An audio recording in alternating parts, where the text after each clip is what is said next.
a gente vai falar do quê? Efésios 6, a segunda parte. Nós fizemos a primeira parte ontem e hoje a gente vai passar para a segunda parte, correto? Mas antes disso, como eu falei com vocês ontem, eu quero trazer para vocês primeiro um panorama do que nós vimos de Efésios. Por quê? Porque existe muito misticismo em relação à armadura de Deus, né? E a armadura de Deus, ela é coerente. Na verdade, tudo que está na palavra de Deus é coerente, né? Não é loucura, né? Nada na palavra de Deus é descartável, nenhuma vírgula, nenhum ponto, nada. Tem uma ordem que as coisas estão colocadas, nada disso é descartável. Mas, então, a gente vai primeiro trazer um panorama pra gente entrar na armadura de Deus e a gente vai bater cada ponto, tá combinado? Então, vamos lá. A gente vai primeiro falar do capítulo 1 até o capítulo 3. Qual é o objetivo de Efésios 1 até Efésios 3? Simplesmente é Paulo ensinando sobre a doutrina da salvação. Então, nessa primeira parte, Paulo ele explora as verdades da nossa salvação em Cristo. Ele começa explicando que Deus nos escolheu, nos predestinou e nos abençoou com todas as bênçãos espirituais, antes mesmo da criação do mundo. A gente viu isso, né?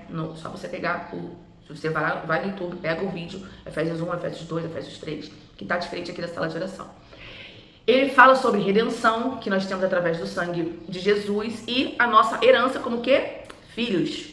Nós somos filhos de Deus. Selados com o quê? Quando nós nos tornamos filhos. E como nós nos tornamos filhos? Nós nos tornamos filhos de Deus a partir do momento que nós aceitamos Jesus como nosso único e suficiente Salvador.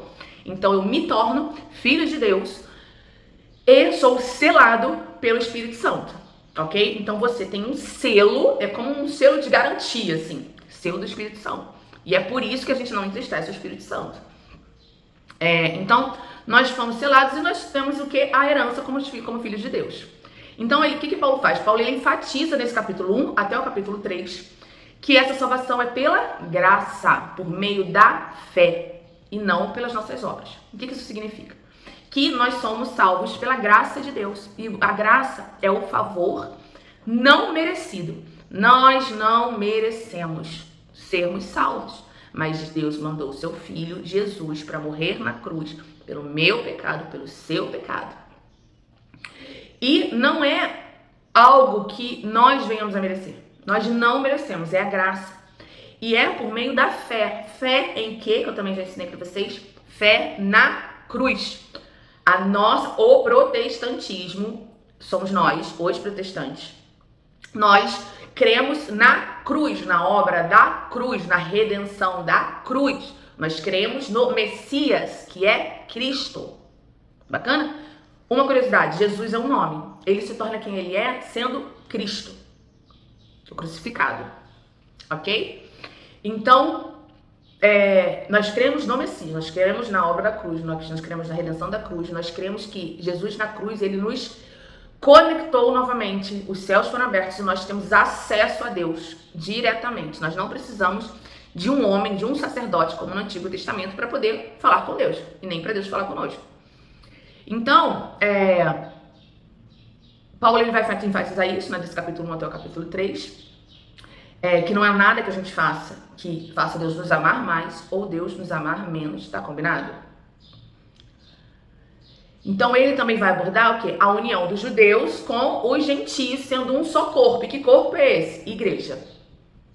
Que agora tem acesso a Deus por meio de Cristo, ok? Então ele faz essa junção do povo de Deus, os judeus, com os gentios, aqueles que não eram do povo nascidos, né? Então Paulo vai pregando o evangelho aos gentios, aqueles que não eram nascidos. Ele vai pregando o evangelho aos gentios, os gentios vão se convertendo. E aí a briga de Paulo e eu acho que eu sei por que eu amo tanto Paulo. Não é por quem Paulo porque nessa luta que a gente tem, nessa leitura que a gente teve das cartas de Paulo até aqui, até o livro de Efésios, nós vimos o quanto Paulo sofreu, e eu não tô afim de sofrer como porque Paulo sofreu, eu não tô afim de ser, açoitada, apedrejada, espancada, presa, entrar no barco e o barco no meio do mar entrar numa tempestade e ele começar a se desfazer. Você tá afim? Eu não tô afim. Mas sabe por que eu descobri em um embate com meu marido? Eu descobri por que eu amo tanto Paulo, porque Paulo foi chamado a pregar aos gentios. E eu amo. Nós não somos os gentios, amém? Mas nós, antes de Cristo, nós não tínhamos o conhecimento. Então, nós fomos alcançados por esse evangelho. Então, é como se nós fôssemos, mas nós não somos, tá bom? Não tô falando que nós somos. Estou fazendo só uma comparação para a gente conseguir entender aqui de forma prática. Então, todos aqueles que não são os da igreja, vamos botar assim, todos aqueles que não são os letrados, eu amo. Eu amo, amo, amo, amo, amo. E nesse embaixo eu virei pra ele e falei assim, é por isso que Deus... Olha como é que a gente vai tendo conhecimento da palavra, a gente vai tendo a compreensão do nosso dia a dia. Eu falei, é por isso que Deus teve que levantar Paulo para pregar aos gentios. Porque para pra pensar, Jesus já tinha os seus apóstolos. Jesus já tinha os seus apóstolos. Paulo, ele se torna um apóstolo, ele não andou com Jesus. Deus o chamou depois da morte de Cristo. Por que será? Os apóstolos que andaram com Jesus não eram suficientes para poder pregar aos gentios? Para pra pensar nisso. Nunca parou pra pensar, né? Porque nunca teve essa amplitude da visão de quem é Paulo. Por que, cara? Porque, meu querido, vou te falar uma parada. Quanto mais, a gente tem que tomar cuidado com isso. Os letrados, os conhecedores, os crentes, não têm paciência. Não tem paciência. E eu tenho paciência pra caraca.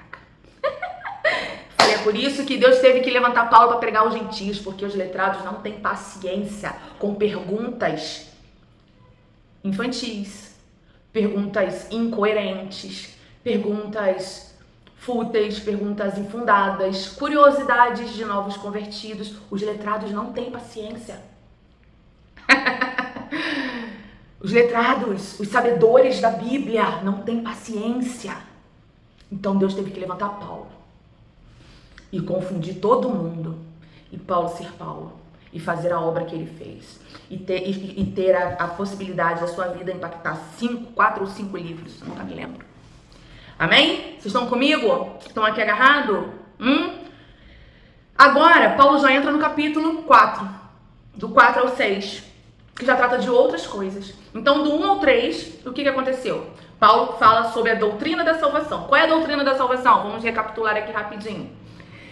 É a redenção. Sabemos que nós somos salvos pela graça, por meio da fé e não por obras, ok? Você é salvo pela graça. Você é selado pelo Espírito Santo. Então você agora é co-herdeiro de todas as bênçãos espirituais que há no Filho de Deus, Cristo Jesus. Você é selado pelo Espírito Santo. A sua salvação é pela graça. Você não é merecedor, você nunca será merecedor. Isso tem que tirar um peso de você. Você nunca será merecedor, porque é pela graça. É por quem ele é e não por quem eu sou. E por meio da fé, você crê em Cristo, você crê na cruz. Acabou. Os seus olhos têm que estar ali. E não importa o que você faça de mais ou de menos, que diminua ou aumente o amor de Jesus por você. Poderoso, né? Muito poderoso, cara. Aí, já no capítulo 4 ou 6, ele já começa a apertar um pouquinho. Por quê? Porque ele vai falar da prática da vida cristã. Porque agora, se você aceitou Jesus como seu único e suficiente Salvador, se você foi selado pelo Espírito Santo, se agora você é filho, existe uma vida de filho. Existe uma vida cristã. Existe uma prática de vida. É o que Paulo começa a pontuar. Começa a ensinar. E nós, vamos no processo de aprender com isso, ok? Então, já nessa segunda sessão, Paulo passa da doutrina para a prática. E ele começa a exortar os cristãos a viverem de uma maneira digna no seu chamado. Há uma dignidade de vida pra gente viver. Eu acho que essa é uma palavra incrível pra gente começar a aplicar em o que é a Bíblia na nossa vida. A Bíblia é um modelo digno de se viver. Uau! Meu Deus, isso desceu fresco agora. A Bíblia, ela tem um modelo digno de vida nessa terra. Então, ele inicia como um apelo primeiro à unidade do Espírito. Então, ele vai incentivando a humildade, a mansidão e o que? Ao amor. Paulo, ele fala sobre os diferentes dons do ministério e os ministérios dados por Deus à igreja para que ela amadureça. E quais são esses ministérios? Os 5 ministérios. Em Efésios 4. Vocês vão puxar aqui? Apóstolos, profetas, evangelistas, pastores e mestres. 5 ministérios. Esses são os 5 dons ministeriais. para o ministério, para a igreja, para que essas pessoas ensinem a igreja e a igreja amadureça. Não, esse dom ministerial não são para todos. Deus separa alguns para serem de ofício, serem o seu trabalho, tá? Que no caso é o meu caso, né? Eu sempre soube que eu tinha um dom pastoral, mas que eu perguntando a Deus, eu entendi em Deus, por isso que eu falo como Paulo fala, não foi homem que me chamou. Vamos ler o Efésios 1, que eu já ensinei pra vocês também, que vocês têm que ter na vida de vocês.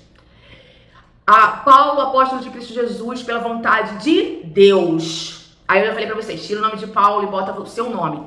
Gabriela, pastora de Cristo Jesus, pela vontade de Deus, aos santos e fiéis em Cristo Jesus que estão em Éfeso. E aí ele vai. Em alguma outra carta ele fala, foi Deus que me chamou. Então eu sou pastora de Cristo Jesus.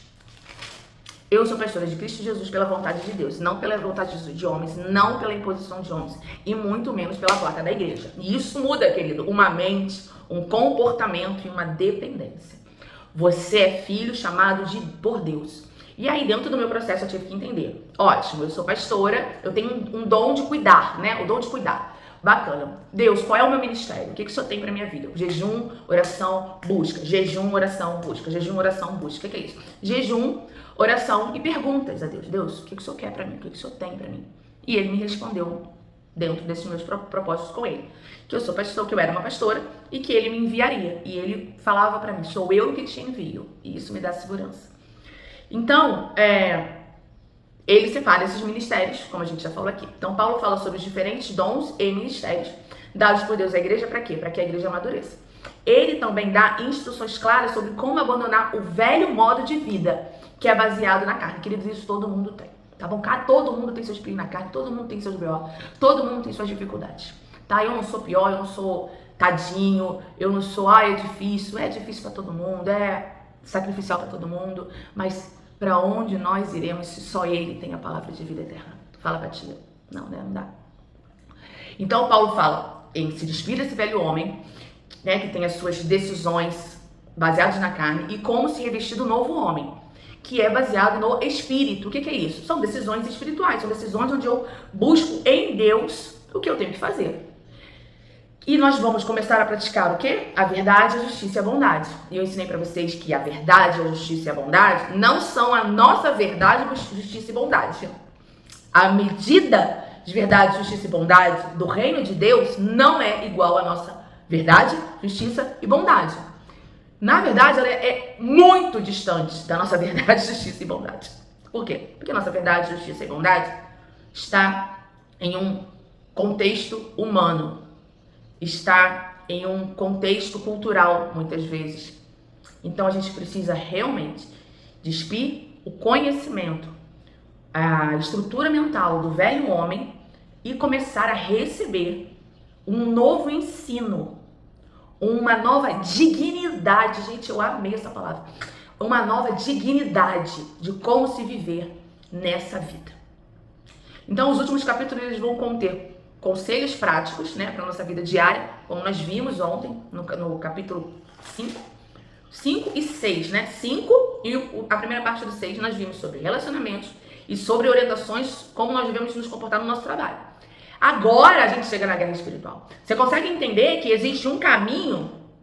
Agora Paulo chega na guerra espiritual, que vai ser a sessão final, né, e mais conhecida e popular, que é a descrição do quê? Da armadura de Deus. Então, Paulo, ele clama aos crentes a se revestirem com a verdade, justiça, a paz, a fé, a salvação, a palavra de Deus, para resistir às ciladas do diabo.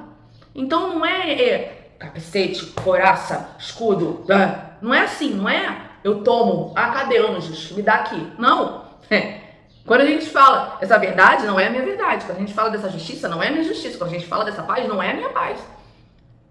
É a de Deus. Então, do capítulo 1 até chegarmos à armadura de Deus, Paulo ele constrói um pensamento. Lembra que eu falei para vocês nunca mais vão ler a armadura de Deus da mesma maneira? Paulo, por que Paulo começa a falar sobre a salvação primeiro? Depois ele começa na exortação de deixar o velho homem e chegar no novo homem. Aí ele vai falando dos relacionamentos. Paulo, em Efésios, ele vai falando de todas as áreas da nossa vida. A gente se preocupa com as coisas espirituais, mas esquece as portas abertas que a gente deixa.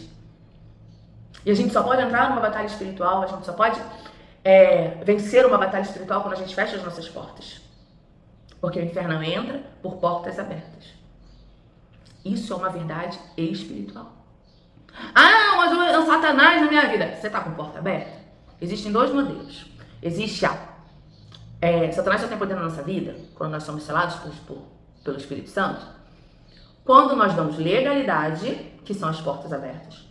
Ou quando o Senhor permite para algo. Tá? E a gente também pode chamar isso de poda ou corte. Então, primeira coisa que você tem que sempre avaliar a sua vida. Eu estou com alguma porta aberta? Eu tenho tido atitudes que têm dado legalidade para o inferno, para o mundo espiritual, perturbar a minha vida? E você tem que ser sincero com você. Porque a gente primeiro precisa reconhecer. Primeiro a gente precisa nominar, dar nome. Aí depois você reconhece. Aí depois você se arrepende. E tá tudo bem, queridos. Eu sou o último da fila. Coitado de mim. Não, todo mundo tem BO. Então, vamos nominar as portas que a gente pode ter deixado abertas? Por quê? Porque a Bíblia, ele é o quê? Um modelo digno de vida dessa terra. E talvez olhar para dentro, olhar para si e reconhecer, dar nome a essa porta que você deixou aberta, possa até doer, trazer desconforto, mas é necessário. Mas o Espírito Santo é o nosso melhor amigo. E ele vai nos ajudar, ele é o nosso conselheiro. Não é isso? Ele é o nosso consolador, foi isso que Jesus falou. Eu vou voltar, preparar uma morada, mas eu vou deixar o conselheiro com vocês. Então nós temos o conselheiro, o Espírito Santo que está com a gente. Então a gente não pode ter medo disso. Vocês estão comigo? Então, em resumo, Efésios ele é um guia completo que nos leva a entender como somos em Cristo e como devemos viver por causa disso. É simples assim. Transformando a nossa fé em uma vida prática e vitoriosa. A Bíblia, vou voltar a falar, é uma maneira digna de se viver aqui. Gostaram desse novo modelo de encontrar, de ver e de entender Efésios? Não é transformador? Fala pra mim. Não é poderoso? Não é eficaz? Muito eficaz. Então, agora a gente vai partir para o quê? Para a nossa armadura. A nossa armadura, que a gente vai ler aqui em Efésios 6. Fica comigo, tá bom? Vamos ler, Efésios 6, 10. Finalmente, fortaleçam-se no Senhor e no seu forte poder. Vistam toda a armadura de Deus para poderem ficar firmes contra as ciladas do diabo. Pois a nossa luta não é contra seres humanos, em algumas versões carne e sangue, mas contra os poderes e autoridades, contra os dominadores deste mundo de trevas, Você sabe que sem Jesus você vivia na escuridão, e ele te tirou da escuridão para o mundo da luz. O mundo sem Cristo é trevas. Contra as forças espirituais do mal nas regiões celestiais. Por isso, vistam toda a armadura de Deus, para que possam resistir no dia mau e permanecer inabaláveis, depois de terem feito tudo. Assim, mantenham-se firmes. Aí começa, cingindo-se do cinto da verdade. O que vocês já aprenderam? Que o cinto da verdade não é a minha verdade, é a verdade da palavra de Deus. Vestindo-se da couraça da justiça. Que justiça? A minha e a sua? A minha e a sua justiça que depende do que o outro faz pra mim? A minha e a sua justiça que tá pautada em merecimento? Ninguém é bom, querido. Bom só ele. Ok? E tendo os pés calçados com a prontidão do evangelho da paz. Você tem promovido a paz? Você tem sido apaziguador das situações? Você tem feito as pessoas terem um olhar diferente das situações que ela traz para você, das reclamações, ou você tem sido aquele que incendeia? A gente tá bem longe dessa roupa. Quando a gente pega Efésios do 1 ao 6, transforma. Você tem realmente Se revestido da armadura de Deus, querido. Fala pra mim, responde aí. É difícil, né? Estamos longe dessa armadura. A armadura tá lá no armário. Vamos pegar a armadura hoje, em nome de Jesus?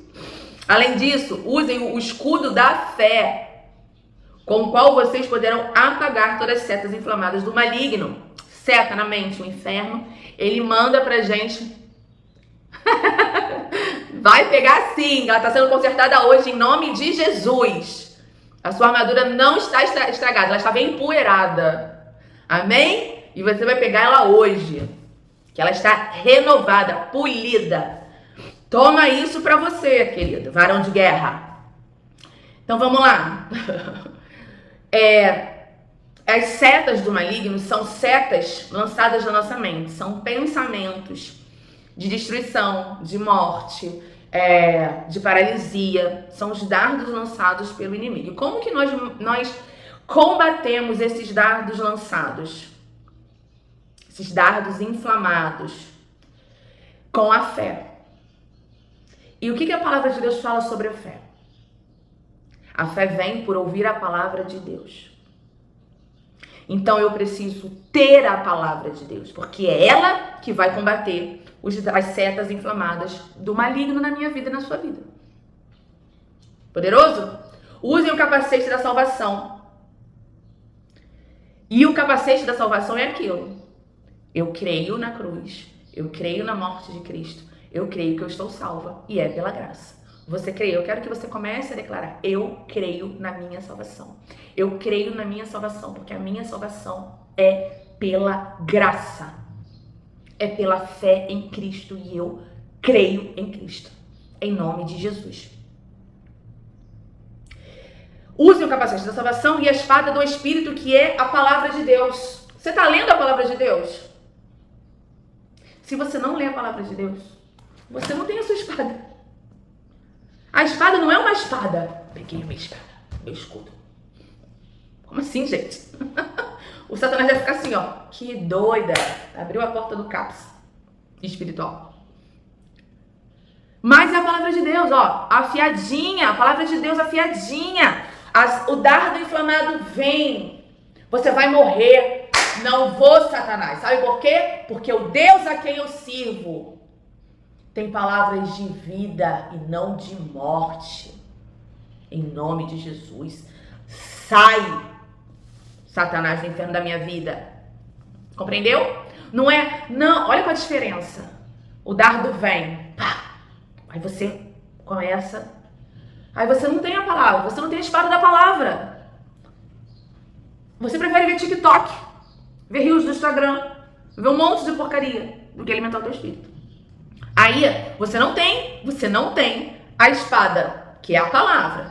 Aí o dardo entra e você fica. Sai. Não, isso não. Não, para. Ai, socorro. Deus, não me socorro, Deus. Não, sai, tira. Não, meu irmão. Se mata. Não mato nada, em nome de Jesus. Sai da minha mente, Satanás do inferno, porque o Deus a quem eu sirvo é um Deus de vida e não de morte, é um Deus de paz e não de confusão. Palavra. Por isso vocês estão aqui todos os dias na sala de oração, ouvindo a palavra, recebendo a palavra.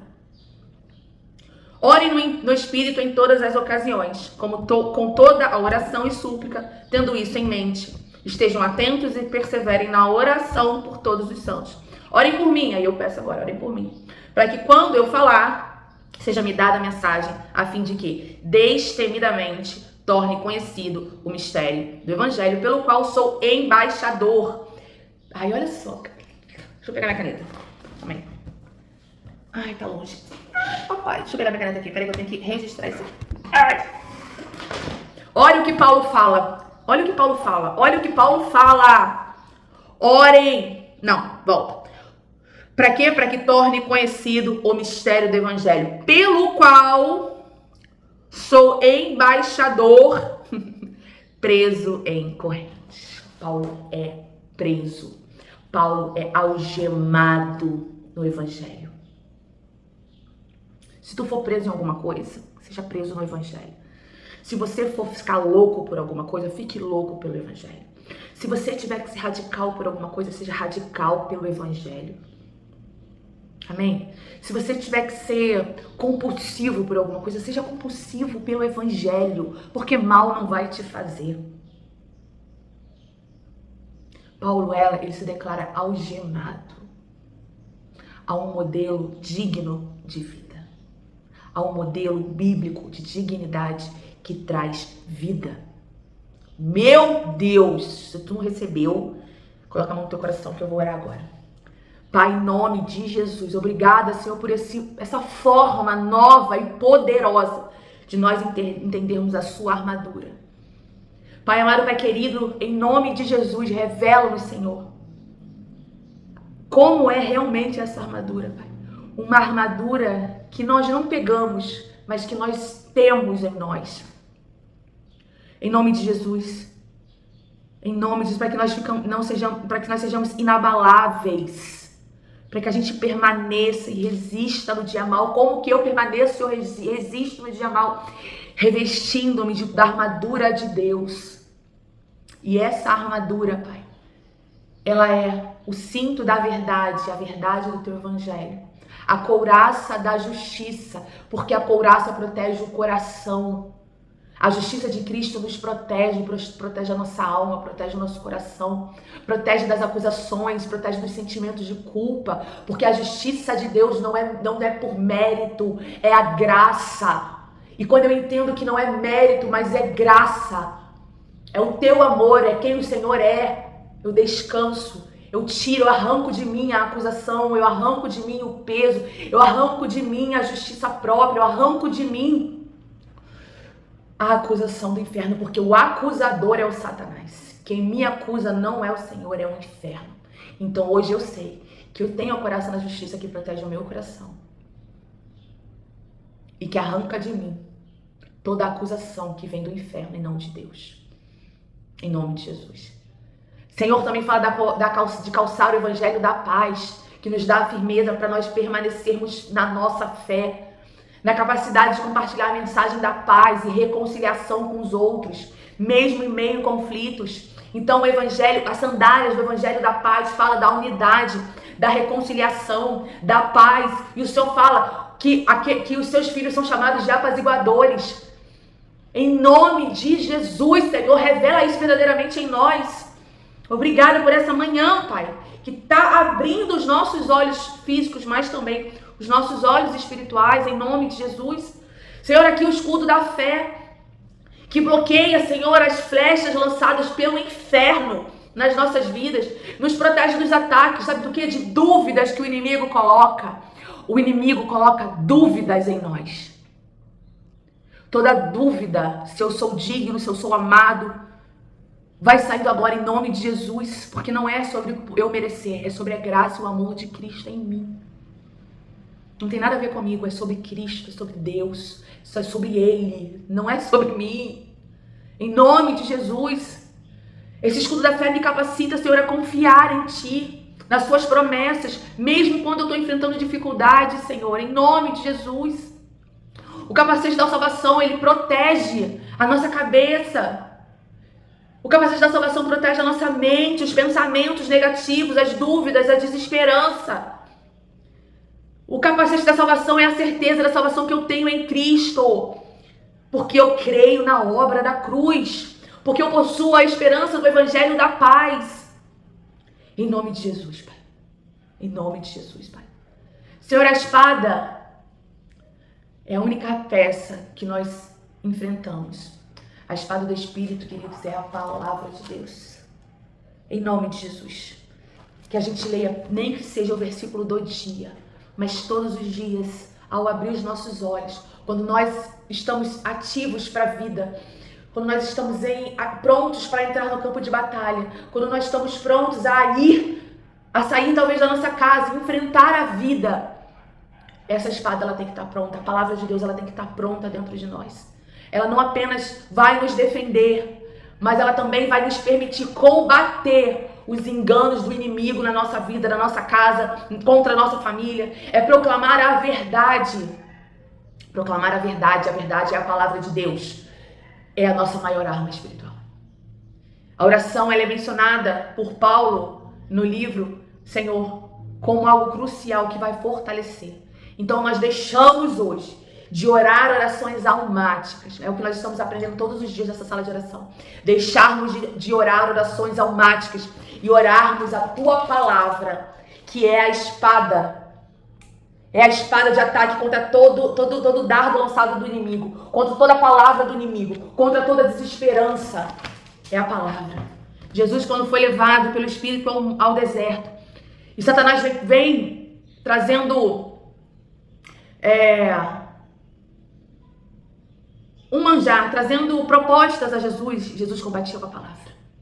É a palavra. Não é o que eu acho, o que eu penso, não é a minha história, mas é porque não, é a palavra. Em nome de Jesus. Em nome de Jesus. Amém e amém. Eu quero... Caraca! Caiu a sala de oração, amém. Eu quero te convidar a pegar Efésios 1, 2, 3 novamente. Ler Efésios 1, 2, 3 novamente. E chegar nessa aula novamente, que é poderosa. E que você verá de uma forma incrível.